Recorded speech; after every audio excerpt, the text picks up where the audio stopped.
इस पूरे अधिवेशन से ये लग रहा है कि आने वाले टाइम में दूध और दूध के उत्पाद के भाव वर्तमान में जो है उसमें कम होने वाले नहीं। माँ एक्सचेंज ऑफर 15 सितंबर से 24 अक्टूबर तक के लिए आपको मिलेंगे पुराने चूल्हों के बदले 40% तक का डिस्काउंट। श्री मार्केटिंग, स्टीफन चौराया, वैशाली नगर, अजमेर।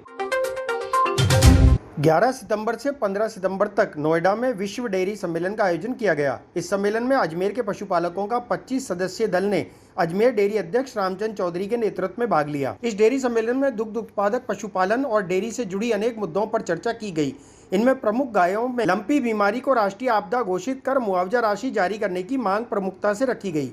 इस संबंध में अजमेर डेयरी अध्यक्ष रामचंद्र चौधरी ने प्रेस वार्ता आयोजित कर संपूर्ण जानकारी दी।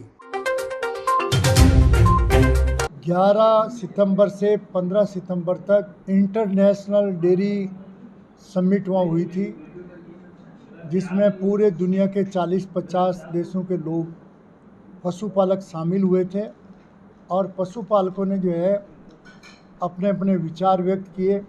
पहले दिन राउंड टेबल कॉन्फ्रेंस हुई, उसमें 125 मिल्क प्रोड्यूसर्स वर्ल्ड के सेलेक्ट किए गए, उन्हीं के विचार लिए उन्होंने राउंड टेबल कॉन्फ्रेंस में 125 आदमियों को सम्मिलित किया। उसमें मुझे भी मौका मिला था। आने वाले टाइम में इस पूरे अधिवेशन से ये लग रहा है कि आने वाले टाइम में दूध और दूध के उत्पाद के भाव वर्तमान में जो है उसमें कम होने वाले नहीं, थोड़ा बहुत और बढ़ भी सकता है, क्योंकि विश्व भर में नस्ल सुधार का कार्यक्रम जितना तेज़ी से होना चाहिए वो नहीं हुआ।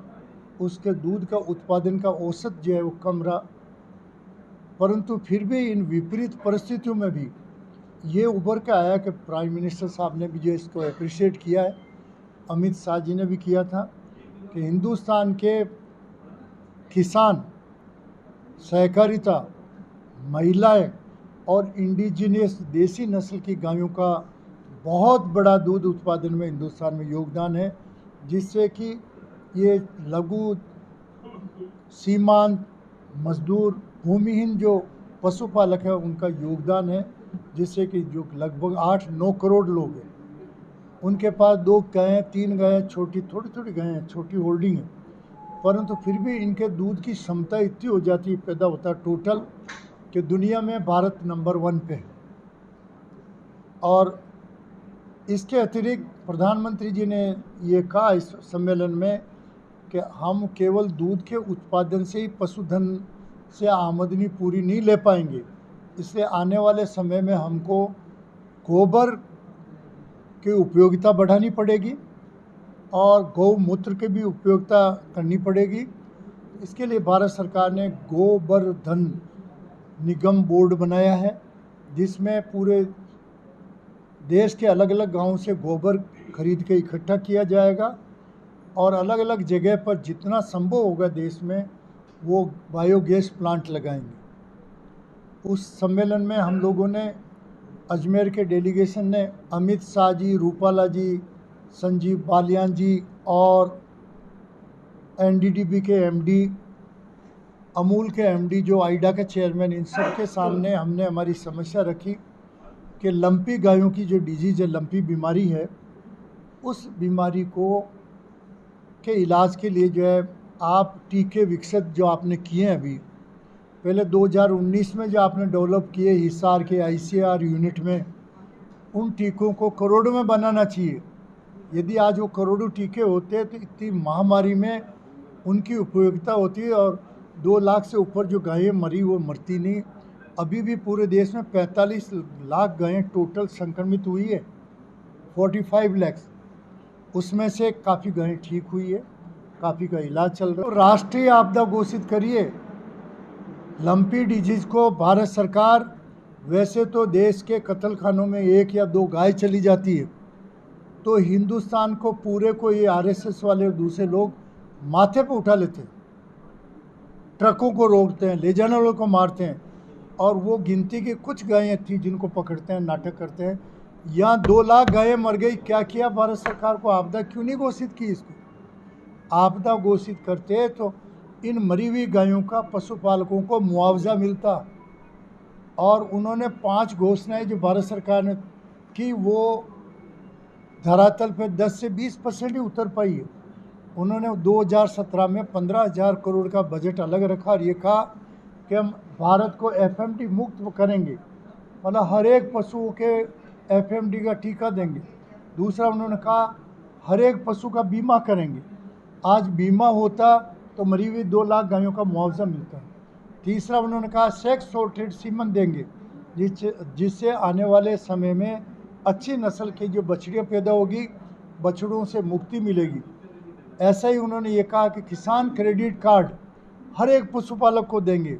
किसान क्रेडिट कार्ड से जो हर एक पशुपालक को देंगे तो उससे जो है वो गायें खरीद सके, पशुधन खरीद सकेगा।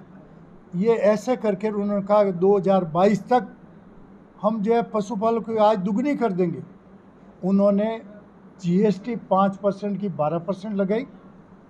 आपके मोलासिस जो पशु आहार में काम आता है उस पर 28% जीएसटी लगाई। और गेहूँ ये सारे जो है महंगे हो रखे हैं, पशु आहार बनाने वाले वो महंगे कर दिए, तो आय तो पशुपालकों की आधी रह गई। और इसी के कारण हमारे देश में जो खतरा मंडरा रहा है, भारत सरकार और राज्य सरकारों को मिलकर काम करना चाहिए। नौजवान जो पशुपालन का धंधा कर रहे हैं वो इससे मुंह मोड़ के अलग हटें। शुद्ध पानी के लिए कई वर्षों से गारंटी का साथी, 20 वर्षों से आपकी सेवा के लिए विश्वसनीय नाम श्री मार्केटिंग दे रहा है 15 सितंबर से 24 अक्टूबर तक वाटर प्यूरिफायर और आरओ सिस्टम पर 40% तक का डिस्काउंट।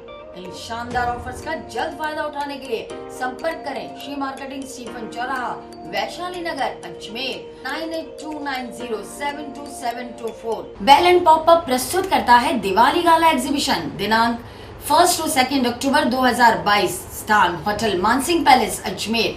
समय सुबह 9 बजे से रात 9 बजे तक। तो तुरंत बुकिंग के लिए आज ही संपर्क करें 9928081230, 7728019100, 9599038637। 20 वर्षों से आपकी सेवा के लिए विश्वसनीय नाम श्री मार्केटिंग ला रहा है 15 सितंबर से 24 अक्टूबर तक के लिए बेमिसाल डील, जहां आपको मिलेंगे एक चिमनी के साथ 5 फ्री ऑफर, जिसमें 4 बर्नर का चूल्हा, juicer, mixer grinder, life time warranty, installation free, साथ ही होम डिलीवरी जैसे शानदार ऑफर। इन ऑफर्स का जल्द फायदा उठाने के लिए संपर्क करें श्री मार्केटिंग स्टीफन चौराहा, वैशाली नगर, अजमेर 9829072724।